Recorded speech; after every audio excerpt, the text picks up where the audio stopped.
If you watched my last video, I had the time lapse of painting this guy.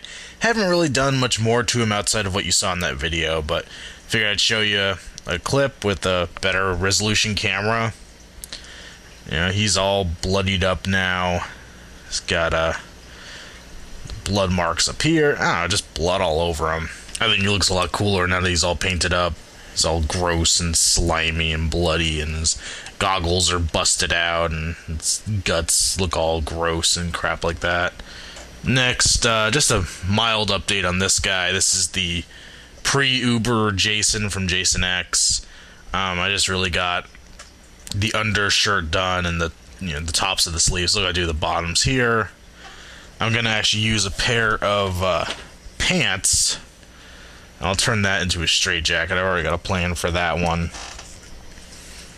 But when he's all done, I mean, most of this shirt you won't even see once the straight jacket's all completed and covering him.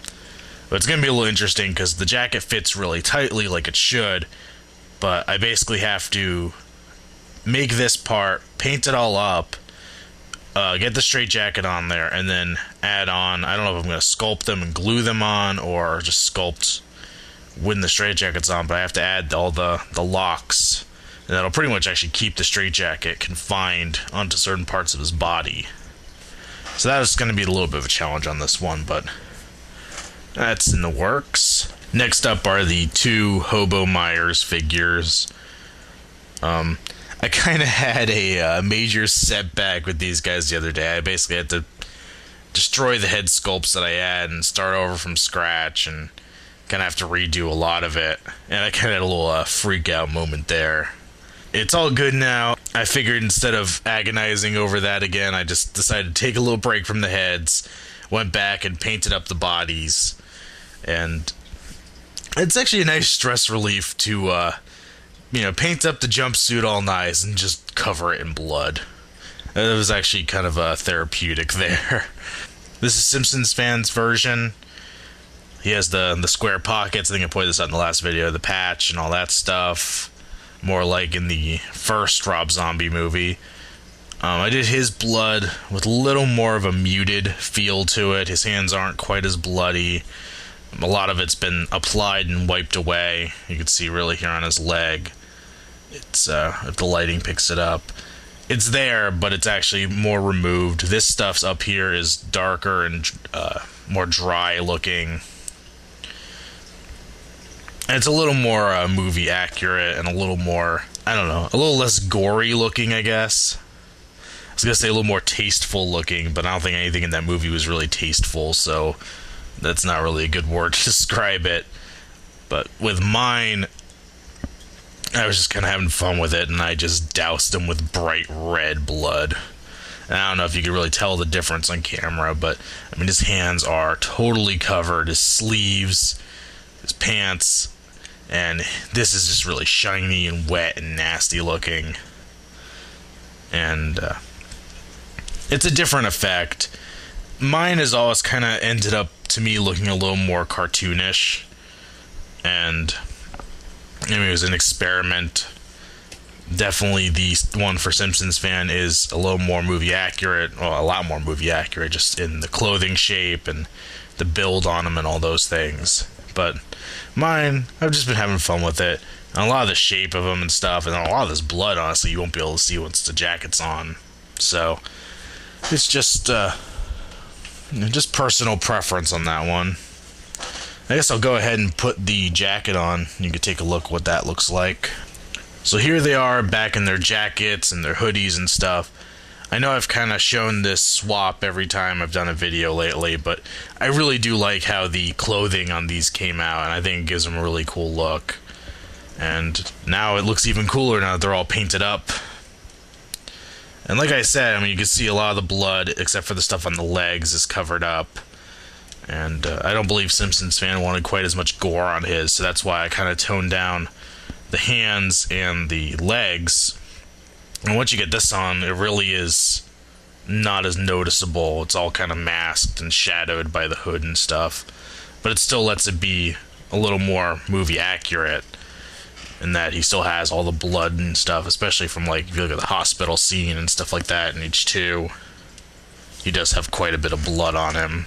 I managed to do a little bit of experimenting with the hoods, and now the hoods will fold relatively flat, realistically, on the back of the figure there. And before, I kind of had to like fold them inside out, and they looked really odd. But now they actually fold back in a realistic manner. So once I finally get the heads finished up, these guys should be good to go.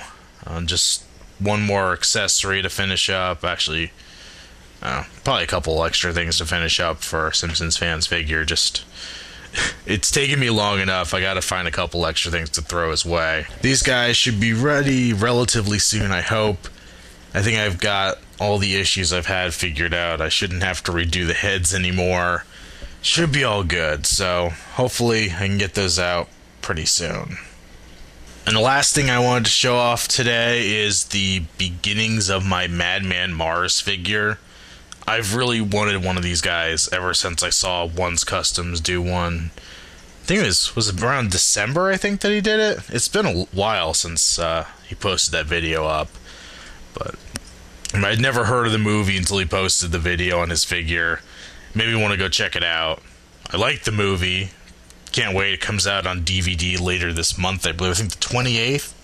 The new, like, remastered version of it comes out on DVD.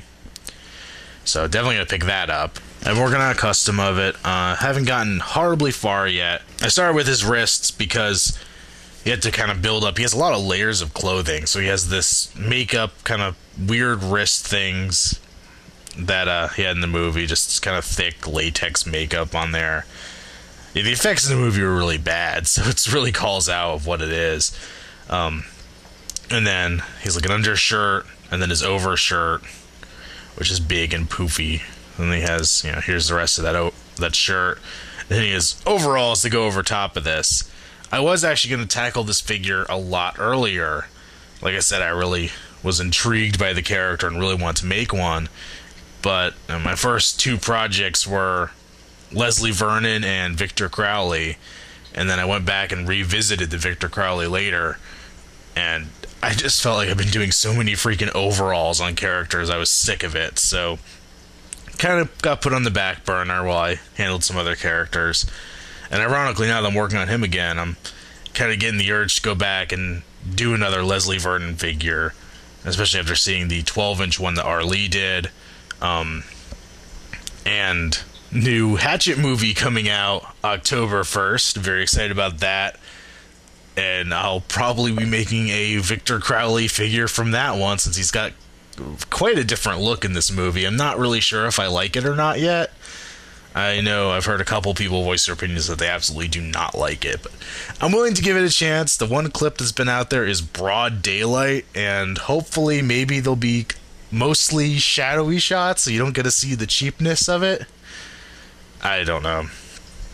But I am looking forward to that. I am planning on doing another Victor Crowley figure to match that movie and give, show off the different look and kind of start my Victor Crowley collection, just like I have all the freaking Jasons and a bunch of the freaking Freddys. But I will be doing a lot of overall sculpts soon. As you can see, I've given him metal claws here. It's one of the reasons I really like the character was the claws. It's just such an unique thing to give a horror character. It's not like Freddy. They're not a tool built. It's just, I really don't know what was supposed to have happened to Marz, because he was supposed to have been a human and then killed, but not really killed. And don't worry, this isn't spoilers. They tell you this in the first 5 minutes of the movie. He was supposed to be killed, and then he wasn't really dead because they found the noose he was hung on empty, and then he kind of became feral. In the beginning shots when they're showing the flashback, he has boots on, but everywhere else in the movie he has bare feet with claws, and his fingernails are really long on his hands. So I'm not really sure what, he sounds like a freaking puma, which is quite odd. But yeah, I want to do metal claws for him instead of just sculpting him. They're obviously going to be painted up. I think he has black fingernails. I'll have to watch the movie one more time and paint up the hands and all that. This is just the dimension paint, the puff paint stuff.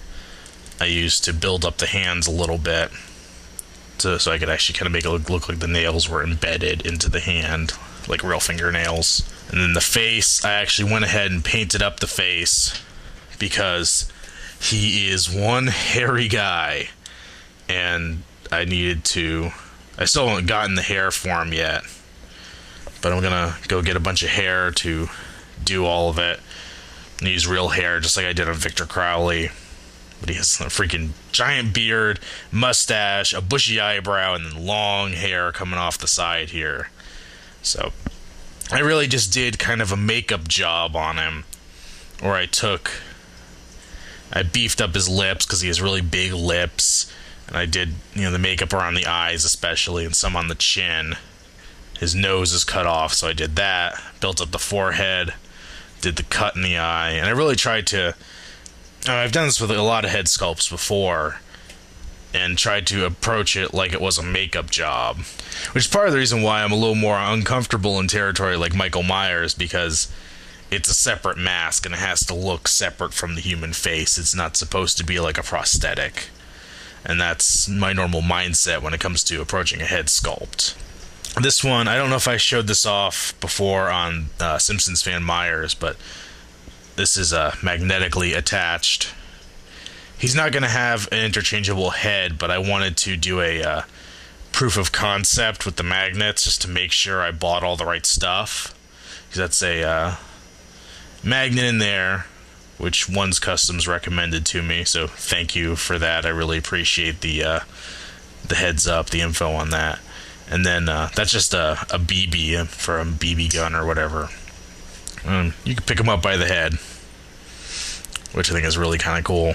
And that's also how, like I said, that's how Simpsons Fans Myers heads are going to attach all 4 of them.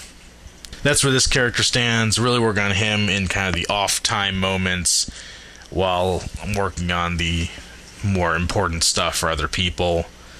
And I do apologize about how long some of these projects are taking me right now. But I guess I'll mention real quick in other news, horror related, I think I covered the Madman DVD is coming out on the 28th, I believe. I don't know if stores will be carrying that, but I know Amazon has a pre-order up for that already. Sometime towards the end of this month or early next month, we should be getting the NECA Friday the 13th remake 7-inch figure along with the Machete figure. Still haven't actually seen Machete, but planning on doing that later this week. Toys R Us's website has them coming out, I believe, on the 8th of October. I don't know if that's a conservative estimate or if that is pretty spot on, but I'd say it's a fair guess to start checking towards the end of the month for those things. Also, I believe they're doing the Cult Classics Icons re-release with Series 3. Late October, early November, which I believe includes the 1978 Michael Myers, the Army of Darkness Ash, Hannibal Lecter, and I want to say the Bunny from Donnie Darko, but I might be wrong on that one. Another big thing coming up, of course, is AMC Theaters releasing Hatchet 2 Uncut, which I'm very excited about. Got to look into how they're doing that necessarily. I'm not sure if it's going to be like a normal theatrical run, or if it's going to be midnight showings only, or what they're exactly doing with that. But that's going to be really cool. Horrorbid.com, I think, has a list up on their site of the theaters that are getting it, so if you don't know if it's coming near you, you could check their site. My girlfriend and I are heading down early October down to the Spooky Empire's Ultimate Horror Weekend in Orlando, which is a horror/tattoo convention. Pretty excited about that. There's going to be Robert Englund, a bunch of people from Nightmare 1, John Carpenter, Danny Trejo, Betsy Palmer, the guy who played the creature from the Black Lagoon, Tom Savini, Kane Hodder, Danielle Harris, the guy who played the Berserker Predator in the new Predators movie, and a lot of other people. So, gonna be probably a cool convention. I'm gonna try to maybe bring some of my stuff, depicting people from these movies and try to get it signed, which could be kind of fun. I'm probably gonna couple that with going to Halloween Horror Nights down in Universal, which, if you've never done that, I did that in 2005, and it's a pretty fun thing. It's not a cheap haunted house by any means, but it is really entertaining. and this year's supposed to be their big anniversary show, so hopefully it'll be a good one. But I'm definitely bringing my camera down for that stuff. Probably can't tape Halloween Horror Nights, but I know I can tape the convention. So look for videos from that coming early October. Alright, well that's it for now. See you guys later.